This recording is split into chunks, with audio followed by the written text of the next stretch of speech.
مساء الخير وحلقة جديدة في الكرة مع عاكف. نخش على طول في أهم الأخبار والأحداث اللي حصلت النهاردة وامبارح. نبتدي على طول بآخر حاجة حصلت، وهو فيديو اعتذار وسام أبو علي لجمهور النادي الأهلي وللنادي الأهلي. هنتكلم الأول على الفيديو وهقول لكم رأيي طبعا، وهنتكلم في مواضيع تانية. هنتكلم عن مباراة الأهلي والملعب التونسي، المباراة الودية اللي اتلعبت وفاز النادي الأهلي 4-1. وهنتكلم برضو عن يعني أهم الأخبار، وبرضو المسابقة هننوه عنها في آخر الحلقة. فخليكم معانا علشان تعرفوا أهم التفاصيل. فزي ما بقولك هبتدي من فيديو وسام ابو علي. وسام ابو علي طلع عمل فيديو يعتذر لجمهور النادي الاهلي ويعتذر للنادي الاهلي ويستعطف جمهور النادي الاهلي. هل انا مع الفيديو؟ اولا الفيديو يعني انا شايف من وجهة نظري انا ملوش اي لازمة وملوش اي معنى، ومش هيفرق مع جمهور النادي الاهلي تماما.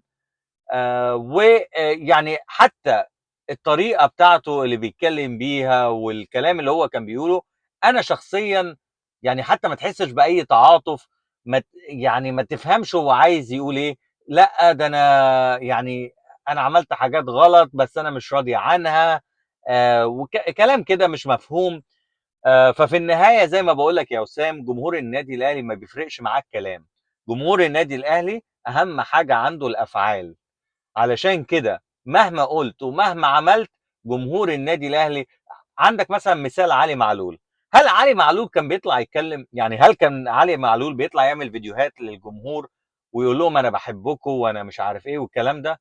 ولا كان علي معلول دايما افعاله والاداء بتاعه طبعا جوه الملعب، وان هو رفض عروض كتير على مدار تاريخه وهو مع النادي الاهلي، رفض عروض اكبر وضحى من اجل ان هو يفضل في النادي الاهلي.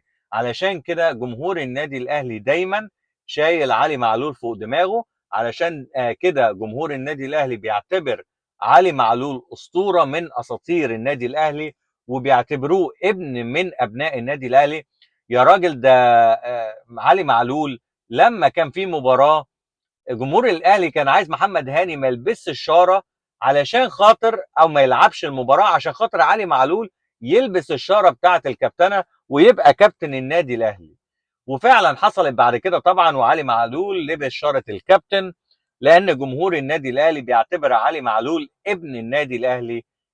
وطبعا لاعب مخلص جدا جدا للنادي الاهلي. فعشان كده يا وسام بقول لك ان موضوع فيديو الاعتذار ده ملوش اي معنى، لان الجمهور زي ما بقول لك اهم حاجه عنده الفعل وليس القول. فده كان تعليقي على الفيديو اللي عمله وسام ابو علي.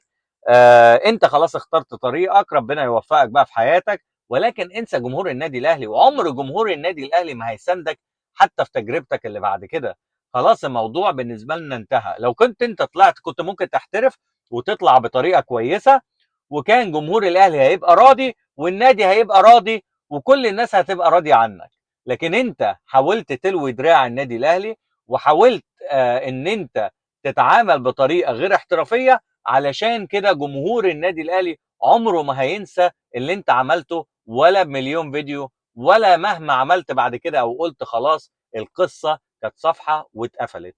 ركز بقى في حياتك وسيبك من النادي الاهلي ومن جمهور النادي الاهلي. النادي الاهلي خد حقه. النادي الاهلي هيستفاد جدا من الصفقه طبعا الكبيره اللي باع بيها وسام ابو علي لفريق كولومبوس كرو. وانا قلت لكم معلومات الصفقه من جوه نادي كولومبوس كرو، وقلت لكم طبعا المصدر بتاعنا جوه النادي.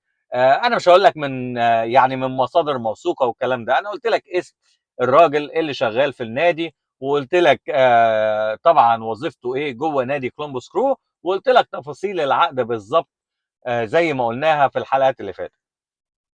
فعشان كده بقول لك يا وسام بقى ركز في مستقبلك وخلاص، والنادي الاهلي برضو يركز في البديل بتاع وسام ابو علي، لان ده اللي هياخدني النقطه مهمه جدا انا مش راضي عنها بصراحه. واحنا زي ما قلنا قبل كده 100 مره، علشان في ناس بتتهم، ساعات بتتهمك بالباطل وتقعد تقول لك انت يعني بتطبل الاداره او بتساند الاداره عشان بتاخد دعم من الاداره.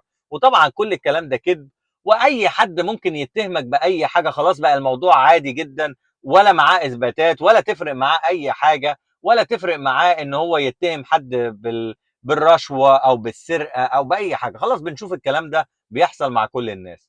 علشان كده بقول لك احنا هنا صوت الجمهور، وما بيفرقش معانا آه، اي حد. مصلحه النادي الاهلي هي اهم حاجه عندنا. فعلشان كده دايما بنتكلم بالحق، علشان كده دايما بنتكلم وصوتنا طالع من دماغنا، ومفيش حد بيفرض علينا نقول ايه. علشان كده بقول لك انا شايف نغمه طالعه من جوه، تسريبات كده من جوه الاداره، وطالعه ل طبعا الاعلاميين المقربين للاداره واليوتيوبر وكل الناس اللي في المنظومه الاعلاميه في النادي الاهلي، ان ممكن النادي الاهلي ما يجيبش بديل لوسام ابو علي الفتره اللي جايه، ويستنى لحد يناير، ويعتمد على اللعيبه اللي موجوده دلوقتي زي محمد شريف وجراديشار، وطبعا المهاجم الصغير اللي لسه طالع من الشباب. انا شايف ان الكلام ده طبعا مرفوض تماما. الكلام ده جمهور النادي الاهلي مش هيرضى بيه ومش هيوافق عليه، ولازم النادي الاهلي يركز ان هو يجيب لاعب كبير. وسواء بقى انت بتفكر في لعيب فلسطيني او لعيب محترف، وانت عندك مشكله ان انت دلوقتي عندك الاجانب كاملين، النادي الاهلي ما ينفعش يعتمد على مهاجمين لسه انت مش عارف مين هيكون المهاجم الاساسي. طبعا محمد شريف اداؤه كويس وجاب النهارده جونين ولعب قدام الملعب التونسي وادى اداء عالي، واحنا عارفين طبعا محمد شريف وعارفين امكانيات جراد ياشار وكل حاجه وتمام. ولكن انت استغنيت او انت بعت مهاجم بمواصفات كبيره جدا جدا وخدت مبلغ كبير فيه، يبقى لازم تجيب مكانه لاعب كبير، لان النادي الاهلي وجمهور النادي الاهلي مش هيرضى باخفاق جديد السنه الجايه، خصوصا في بطوله افريقيا، بعد طبعا ما خسرنا بطوله افريقيا السنه اللي فاتت وبيراميدز كسب البطوله. فعلشان كده بقول لك ان جمهور النادي الاهلي هيبقى بيطالب الاداره ان لازم تتعاقد مع مهاجم قوي ومهاجم كبير يقدر يسد الفراغ اللي هيسيبه اسامه ابو علي. هتقول لي ما محمد شريف وجراديشار ممكن يسدوا مكانه بنسبه كبيره، ممكن طبعا يجيبوا اهداف كتيره وممكن يسجلوا، ولكن المواصفات نفسها مختلفه. يعني مواصفات وسام كسترايكر مختلفه غير محمد شريف وغير جراديشار. اولا محمد شريف وجراديشار ما بيلعبوش بدماغهم كتير، يعني ممكن تلاقيه بيجيب جون مثلا في السنه بدماغه، ما بيلعبوش ضربات ثابته، ما بيلعبوش ضربات جزاء. فانت بتستغني عن واحد امكانياته كبيره جدا جدا، رغم بالرغم كمان ان اسامه ابو علي كان جسمه قوي وعنده قوه وبيلعب بقوه. محمد شريف وجراديشار لعيبه كبيره ولكن الستايل بتاعهم مختلف. لازم يكون عندك لعيب بالمواصفات بتاعه وسام ابو علي، اللاعب اللي هو بيكون محطه وفي نفس الوقت بيعرف يسجل برجلين الاثنين وبيلعب بدماغه كويس، ولاعب طويل وجسمه قوي. فلازم يكون عندك لعيب بالمواصفات دي مع محمد شريف وجراديشار، لان هتستخدم الثلاث لعيبه في ماتشات مختلفه. علشان كده بطلب من اداره النادي الاهلي ويعني بشجعهم ان هم لازم يجيبوا مهاجم قوي. ولو هتقول لي في يناير هتبقى مشكله كبيره، ممكن ما تلاقيش في يناير مهاجم قوي متاح. هتقول لي وسام ممكن جاي في يناير، مش عارف مين جاي في يناير، دي ما بتبقاش قاعده، في استثناءات، لا اي قواعد ليها استثناءات. ممكن يكون وسام كان استثناء، ولكن معظم الانديه اللي بتعتمد على مهاجمين اقوياء بتبقى صعب ان هي تسيب المهاجمين دي في وسط الموسم او في يناير. علشان كده انا بقول لاداره النادي الاهلي لازم تتعاقدوا مع مهاجم قوي قبل بدايه السيزون. فاتمنى طبعا من اداره النادي الاهلي ان هي تعمل كده، وهنشوف وهنجيب لكم طبعا من جوه ان شاء الله مجلس الاداره ايه الاسماء المرشحه ان هي تعوض وسام ابو علي. نروح بقى ل طبعا احنا بنرد على بعض الحاجات اللي بتيجي في الاعلام. فالنهارده هرد على مدحت شلبي. انا في ناس كده بقالهم كتير جدا قرون بتطلع في التلفزيون بتعمل برامج، بحس ان هو خلاص خلص كل اللي عنده، فما فيش حاجه عنده يعني جديده غير ان هو يطلع يقول كلام يثير بالجدل. فتطلع بقى مدحت شلبي يطلع يضرب شويه في الاهلي، يطلع يضرب شويه في الزمالك، يطلع يضرب في اي نادي علشان خاطر يجيب طبعا فيوز والناس تتفرج عليه، لان بتلاقي المتابعات طبعا بتاعه القنوات بتاعته او البرامج بتاعته بتلاقيها قلت جدا جدا على يعني الفتره اللي هو كان فيها زمان. فعلشان كده زي ما بقول لك مدحت شلبي طلع قال، كان معاه طبعا سمير كمونه، مش فاكر كل اللي كانوا في الاستوديو، اشرف قاسم، شريف عبد الفضيل، وطلع قال ان الجمهور النادي الاهلي غضب على وسام بسرعه، وهو مش شايف ان في سبب كبير للغضب الاهلاوي الكبير ده، وان لازم الجمهور يهدى ويستنى، لان ممكن اللاعب يقعد وبعد كده هتضطر ان اللاعب يخسر مستواه والكلام ده كله. فانا هرد على مدحت شلبي اقول له الكلام ده طبعا مش موجود في اي مكان في العالم. اي فريق او اي رياضه في العالم الجمهور بيشجعها يلاقي اللاعب بيتعامل معاه بالطريقه دي وبعدم الاحترافيه دي، طبعا هيغضب عليه، وطبعا هيتعامل معاه بقسوه، وطبعا ما تطلبش من الجمهور ان هو يهدى وان هو يعني يتعامل عادي كأن ما فيش حاجه حصلت، لان ده كلام مش منطقي تماما. فاتمنى ان مدحت شلبي يعني مش عايز اقول يعني، انت خلاص لما طبعا السن بيبقى ليه احكامه والكلام ده كله كويس، ولكن انت لازم برضو يكون معاك فريق اعداد قوي يقدر يقول لك ان انت ممكن تقول ايه وممكن ما تقولش ايه، والكلام اللي انت هل الكلام اللي انت بتقوله ده منطقي ولا لا، ويكون معاك فريق اعداد قوي علشان ما تطلعش تقول كلام بس علشان الناس تطلع تتكلم عنك وترد عليك. فهو ده كان تعليقي على الكلام اللي قاله مدحت شلبي، الكلام الغير منطقي، لانه برضه ربطه بموضوع اكرم توفيق ورحيل اكرم توفيق من النادي الاهلي. الجمهور هو ليه ان اللاعب يكون بيأدي باحترافيه ومنتمي للنادي في الفتره اللي هو بيلعب فيها.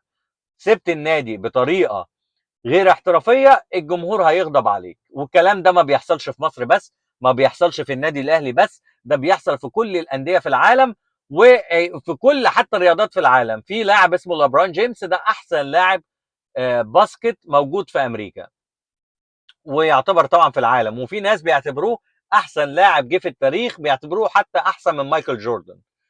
اللاعب ده كان بيلعب في نادي كليفلاند في اوهايو، ولما مشي راح ميامي الجمهور كان بيعشقه وكان بيحبه وكانوا معتبرينه الملك بتاع المدينة.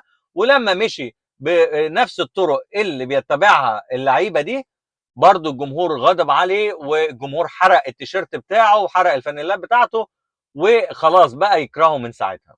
فعلشان كده بقول لمدحت شلبي الكلام اللي انت بتقوله ده مش موجود في اي مكان في العالم ومش منطقي، وما ينفعش ان انت اصلا تطلبه من جمهور النادي الاهلي. ولكن طبعا شريف عبد الفضيل قدر ان هو يرد عليه، وده اللي هياخدني لنقطه تانية، ان في بعض البرامج بتجيب نجوم اهلي ساعات ما بيبقاش عندهم الرد على الضيوف او المذيعين اللي بيتكلموا، فللاسف ما بيقدروش يردوا في لحظتها. علشان كده احنا في معظم الاوقات بنحاول نرد على الاعلاميين والضيوف اللي بيطلعوا في البرامج الرياضيه المصريه.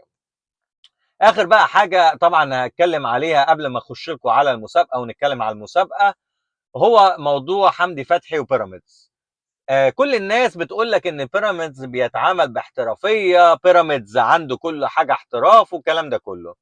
فهل نادي محترف والمفروض عنده اداره محترفه يطلع يسرب لكل الاعلاميين ان حمدي فتحي مضى رسمي وان هو خلص كل حاجه وتفاصيل الصفقه وتفاصيل العقد وكل الكلام ده كله، ويطلع في النهايه الصفقه تبوظ وحمدي فتحي ما ينتقلش لنادي بيراميدز ويحصل فشل للصفقه؟ طبعا طريقه غير احترافيه من نادي بيراميدز. معرفش مين اللي سرب المعلومات دي للاعلاميين في مصر علشان يطلعوا يقولوا الكلام ده. وعلى فكره الكلام ده طالع من الاداره لانه وصل لكل الاعلاميين من اداره نادي بيراميدز. فاتمنى ان كل الانديه في مصر قبل ما تتعاقد مع صفقات بشكل رسمي لازم تتاكد تماما مليون في الميه قبل ما تعلن الصفقه. وهو ده كان تعليقي على الموضوع ده.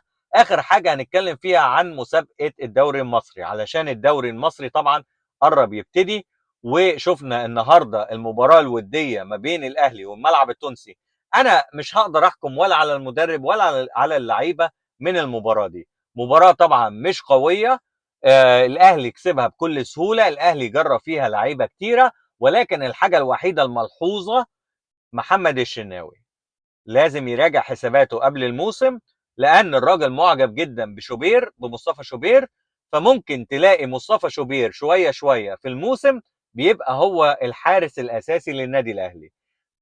انا اتمنى ان الشناوي ما اعرفش ماله في ايه. واضح ان الهجوم اللي حصل عليه بعد مباراه بورتو في كاس العالم برضه اثر عليه، والنهارده شفنا هدف سهل جدا جدا جدا بيخش فيه.